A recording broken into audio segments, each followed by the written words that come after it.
ஜம்மு காஷ்மீர் தாக்குதலில் கொல்லப்பட்ட கடற்படை அதிகாரி டெல்லிக்கு அவருடைய உடல் கொண்டு வந்த நிலையில் அவரது மனைவி கண்ணீர் விட்டு கதறி அழக்கூடிய அந்த காட்சிகளை நம்மால் பார்க்க முடிகிறது. பல்காம் தீவிரவாத தாக்குதலில் கடற்படை அதிகாரி வினய் நர்வால் உயிரிழந்த நிலையில் அவரது உடல் சொந்த ஊருக்கு எடுத்து வரப்பட்டிருக்கிறது. இந்த சூழ்நிலையில் அவரது மனைவி அவரது உடல் அருகே கண்ணீர் விட்டு கதறிய காட்சிகள் நம்மால் பார்க்க முடிகிறது. சொந்த ஊர் கொண்டு செல்லப்பட்ட வினய் நர்வால் உடலானது அங்கு வைக்கப்பட்டு அஞ்சலிக்காக வைக்கப்பட்டிருக்கூடிய அந்த காட்சிகளில் அவரது மனைவி கண்ணீர் விட்டு கதறி அழக்கூடிய அந்த காட்சிகளை நம்மால் பார்க்க முடிகிறது.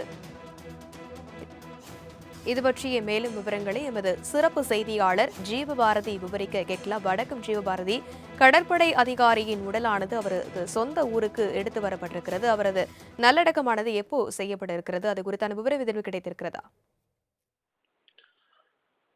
ஜம்மு அண்ட் காஷ்மீர் மாநிலம் பஹல்காமில் நடந்த ஒரு மிக முக்கியமான அந்த தீவிரவாத தாக்குதலில் கிட்டத்தட்ட 28 பேர் உயிரிழந்திருக்காங்க. அதுல வினய் அகர்வால்ங்கிறது தான் ஒரு மிக முக்கியமான கடற்படை அலுவலர். இப்பதான் அவருக்கு திருமணம் ஆயிருக்கு.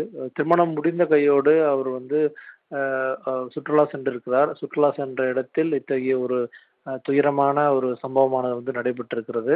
இந்த நிலையில அந்த ஸ்ரீநகர் மருத்துவமனையில் அந்த முதல் கட்ட அந்த பிரேத பரிசோதனை உள்ளிட்ட பல விஷயங்களை முடித்ததுக்கு பிறகாக அவருடைய உடலானது நேரடியாக டெல்லிக்கு கொண்டு வரப்பட்டிருக்கிறது. டெல்லியில் அவருக்கு அந்த கடற்படை மரியாதையோடு அவருடைய உடலானது தற்போது அவருடைய குடும்பத்தினரிடம் ஒப்படைக்கப்பட்டிருக்கிறது. ரொம்பவே ஒரு துயரமிக்க ஒரு காட்சியாகத்தான் நம்ம பார்க்க முடிகிறது. அவருடைய மனைவி அந்த துயரத்தில் கண்ணீர் விட்டு அழக்கூடிய அந்த காட்சிகளை தான் நாம் தற்போது பார்த்து வருகிறோம்.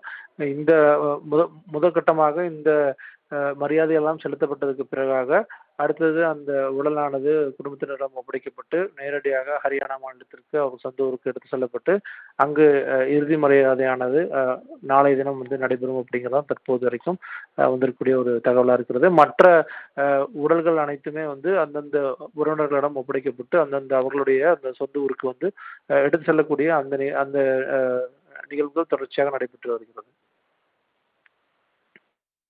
விவரங்களுக்கு நன்றி ஜீவபாரதி.